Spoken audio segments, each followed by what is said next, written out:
میرے نبی پاک صلی اللہ تعالی علیہ وسلم بیان کرتے ہیں، حضور فرماتے ہیں تم نہر پر بھی وضو کر رہے ہو نا، پھر بھی تمہیں پانی ضائع کرنے کی اجازت نہیں۔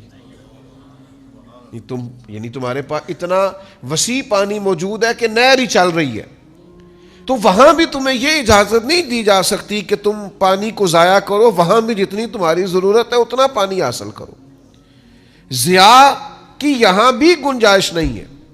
لیکن وہ جناب کمال ہو گئی، یہ بھی کھا لو وہ بھی کھا لو۔ ہمارا احباب سے ملنا ہوتا ہے، لوگ دین کے نام پر محبت کرتے ہیں، تو بعض جگہوں پہ کھانے کی دعوتوں پر جانے کا اتفاق ہوتا ہے، تو 10 کھانے، تو ہم ان سے کہتے ہیں میاں نہیں کھا سکتے، آپ نے ایک ہی کھانا پکا ہوا ہوتا تو بڑا اچھا تھا، ایک روٹی کھانی ہے۔ اور وہ یہ ہوتا ہے کہ آپ کبھی تجربہ کر کے دیکھ لیں گھر میں کہ وہ ایک سالن صاف سا پک جائے، لوگوں کو پتہ چلنا چاہیے میرے پاس پیسے ہیں، لوگوں کو اندازہ ہونا چاہیے کہ میرے پاس وسعت رزق ہے۔ تو بھائی آپ اسراف نہیں کریں، بیکار خرچ نہ کریں، فضول خرچی نہ کریں، یہ عمل اتنا خطرناک ہے۔ آپ نے سارے پیسے بھی کما لیے ہیں تو پھر بھی اس کے آپ مالک نہیں، مالک حقیقی تو اللہ تعالیٰ ہے۔ قیامت والے دن 2 سوال ہوں گے، بخاری میں موجود ہے رزق کے مسئلے میں۔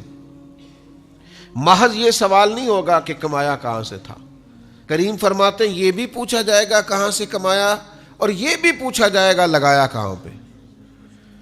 تو یہ جو خرچ کرنے کا تعین ہے یہ بھی آپ دین کے مطابق کریں گے، آپ کو خرچ کرنے کی بابت بھی سوال ہوگا، تو اسراف نہیں کریں۔ ہمارے ہاں کچھ لوگ بے جا ضائع کرتے ہیں، کچھ بیچاروں کی ضروریات پوری نہیں ہوتی، اور کچھ ایسے ہیں جو اسراف کر رہے ہوتے۔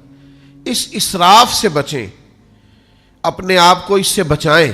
حضرت سلمان فارسی رضی اللہ تعالیٰ عنہ ارشاد فرماتے ہیں، حدیث کے راوی ہیں، ارشاد فرماتے ہیں، ابن ماجہ میں حدیث موجود ہے، آپ فرماتے ہیں کہ میں نے خود نبی پاک علیہ السلام سے سنا، حضور فرمانے لگے جو دنیا میں جتنا پیٹ بھر کے کھائے گا نا، قیامت والے دن اتنا ہی بھوکا رکھا جائے گا۔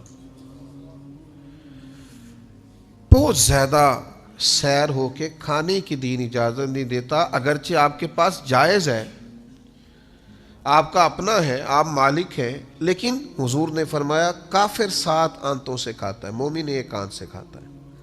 مومن کا کھانا ہی کم ہے، جتنی مرضی بھی پسندیدہ چیز اس کی ہو، وہ معتدل طریقے سے کھاتا ہے، وہ کھا کھا کے بیمار تھوڑی